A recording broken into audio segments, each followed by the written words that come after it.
Ya, selamat pagi trader. Bagaimana kabarnya hari ini? Dan kemarin bagaimana di GU? Sudahkah entry sell? Jadi begini, kenapa saya entry sell? Di grup kebetulan ada yang bertanya, CSHK itu apa? Nah, CSHK belum paham, jadi berarti baru awam di BBMA. Ya, tidak masalah. Jadi saya akan informasikan pandangan saya terhadap BBMA ini. Sekali lagi ini adalah untuk sharing, untuk pembelajaran saya sendiri, di mana agar lebih kita sama-sama lebih paham. Ingat, jika ada salah mohon dikoreksi. Maaf nih, saya banyak punya ayam jadi ayamnya berkokok terus nih. Nah, jadi ini saya mulai dari awal terjadinya full setup di sini ya. Nah, jadi saya informasikan bahwa pandangan saya begini.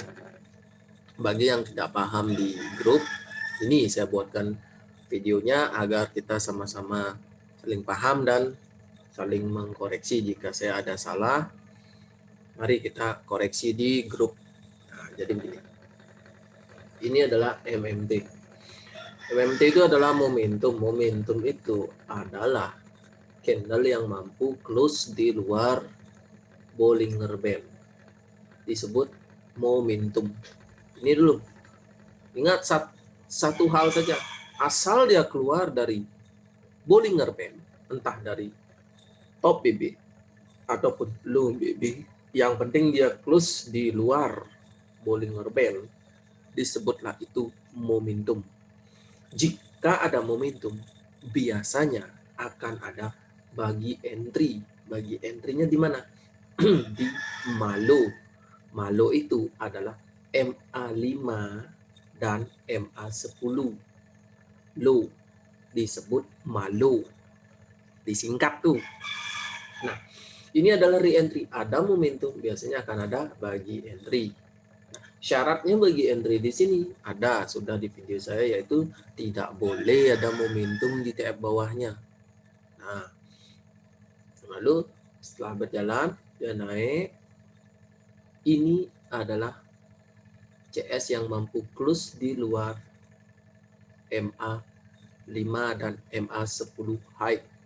Maka kalau saya mengatakan ini adalah momentum di dalam Bollinger Band, karena dia mampu close, biasanya di TF bawahnya ini adalah momentum.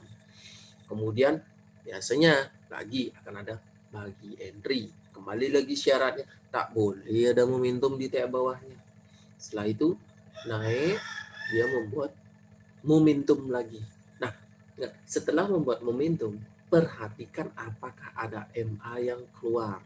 Jika MA ini keluar, inilah yang disebut ekstrim. Ekstrim, harus ingat, ekstrim itu apa? Awal mula tanda perjalanan mula akan berakhir. Lalu ada momentum reverse dan dibarengi dengan MA keluar. Hati-hati di sini.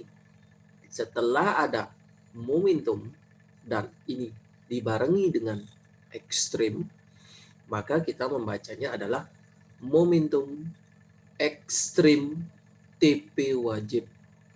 Hati-hati entry di sini karena sudah ada ekstrim. Biasanya setelah ekstrim akan ada MHV dan kebetulan di sini lagi ada ekstrim. Ketika dia naik tak membuat momentum lalu reject kan, kembali lagi ada saja reject, turun ke TF bawahnya. Ini detailnya itu sudah ada di grup, di video saya yang sebelumnya. Ini hanya mendetailkan bahwa apa itu CSHK, nah, apa itu momentum biar lengkap. Setelah itu ada ekstrim, kemudian kembali ada TP wajib.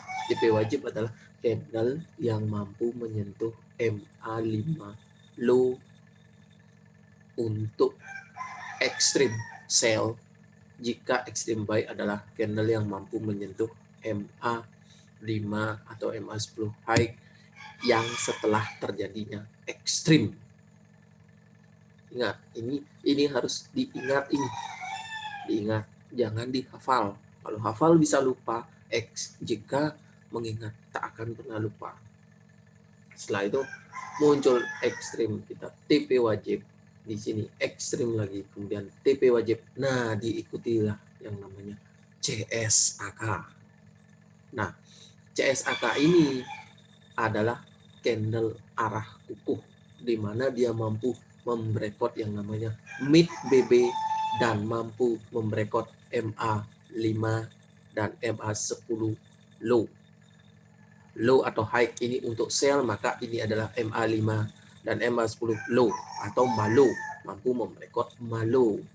Ingat, mampu membreakout mid dan malo untuk CSAK sell, CS arah kukuh sell. Diingat. Kemudian setelah itu naik di sini kita tidak entry dulu, kita entry di MAHI. Karena ini adalah CS arah kukuh sell, maka kita entry di MAHI. Saya nggak entry di sini karena saya selalu memperhatikan di TF bawahnya ada tidak momentum. Jika masih ada momentum, tunggu minimal adalah ekstrim. Lalu naik, ingat setelah membuat ini lalu membuat kembali CS arah, ini dia membuat re-entry atau tidak. Jika dia tidak membuat re-entry, tunggu apakah dia akan membuat momentum atau tidak. Jika dia membuat momentum, hati-hati, jangan kita sell karena CS arah kukuh ini sudah dimatikan oleh CS arah kukuh yang ini. Ingat, setiap ada candle yang close membreakout yang namanya mid ataupun MAHI atau malo, maka itu disebut CS arah kukuh. Di sini kebetulan CS arah kukuh sell dimatikan oleh CS arah kukuh buy. Ini arah kukuh buy. Tetapi ingat, setelah dia membuat CS arah kukuh, dia membuat tidak yang namanya re-entry. Dan re-entry ini membawa tidak pada momentum. Jika tidak membuat pada momentum, ini candle yang tak mampu membuat momentum, kemudian menjadilah reverse candle. MHV wajib adalah candle yang tak mampu melewati atau close di luar BB dan ada candle reverse. Inilah MHV. Ada candle yang close di dalam BB dan ada candle reverse. Setelah ada candle ini, inilah MHV. Dan setelah MHV muncul MMD, momentum sell. Ini momentum buy, ini momentum sell. Kemudian tunggulah entry di re-entry MA5 high dan MA5 dan MA10 high, yaitu MAHI. Makanya saya melakukan entry di sini sell. Lalu turun, ini momentum yang meragukan karena tidak full keluar close, tetapi dia close di luar yang namanya malo dan MA50. Nah, jika saya sebut ini adalah CS arah kukuh power 1, itu ada lagi di PDF-nya yang lengkap, lain versinya. Nah, jadi setelah ini muncul, kemudian kembali lagi yang namanya re-entry di MA5 high dan MA10 high. Syaratnya tak boleh ada momentum di TF bawahnya. Hanya itu saja yang diulang-ulang, maka kita akan paham perjalanan BBMA ini. Dan tarikan Fibonacci itu hanya filter untuk memfilter stop BBMA.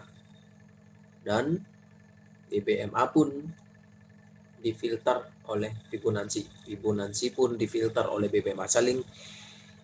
Saling mendukung nih, tapi kembali lagi mau stop apa maupun digabungkan dengan apa, karena BBMA Cigo Mali ini sangat fleksibel, mau digabungkan dengan teknik apapun silahkan. Nah, jadi inilah pandangan saya, semoga bisa lebih paham apa itu CSAK. Nah, jadi untuk menghafal ini tidak semua dihafalkan dulu, coba satu-satu. Coba dulu hafalkan yang namanya ekstrim saja. Ekstrim itu apa? Oh, MA5 keluar dari top BB ataupun low BB. Ini adalah stop. sell full structure. Karena sudah lengkap, ada ekstrim, ada TP wajib, ada MHV. Di sini pun MHV sebenarnya karena sudah ekstrim, TP wajib, MHV. Di sini pun MHV. Di sini pun MHV karena ada candle yang tak mampu close di luar BB, kemudian ada reverse candle. Ini pun MHV kalau saya sebut di sini. Nah, ini MHV, kemudian JSAK kembali membuat MHV. MHV itu bisa terjadi berkali-kali, ekstrim pun bisa terjadi berkali-kali. Maka akan lebih berisiko jika kita entry pada marking body ekstrim. Inilah tandanya, di sini kita marking bodinya, di sini area untuk entry layer, tetapi ingat ini entry layer full di sini dan merisikokan berapa balance yang didepositkan. Ini kita menemukan ekstrim, marking body ekstrim, lalu naik ada candle retest layer, risikokan 200 poin di atas shadow seperti ini, di atas shadow ini. Maka seperti itulah cara awal untuk entry yang ekstrim saya bilang. Kemudian setelah itu, setelah marking body semasa ekstrim, marking body semasa MHV, itu cara-cara entry. Cara-cara entry saya di sini, saya marking lagi body sini, maka dapat pucuk. Tetapi sama dengan mendapatkan entry di mahi. Seperti itulah pandangannya. Jadi untuk menghafal ini, atau hafalkan dulu, nanti setelah hafal baru pahamkan. Cuman sambil jalan, bagusnya Anda langsung memahamkan apa itu ekstrim. Ingat, jangan dihafalkan saja, tetapi dipahami ekstrim itu apa, syaratnya itu apa. Jika sudah paham dan sangat mengingat ini, maka begitu melihat stop yang terjadi, maka akan tidak bingung lagi. Jika ingat, jika dihafal, akan ada lupa. Tapi jika paham, tak pernah tuh lupa. Ingat, sabar. Terima kasih trader sudah menyimak video saya. Salam profit konsisten dan tentunya salam layer.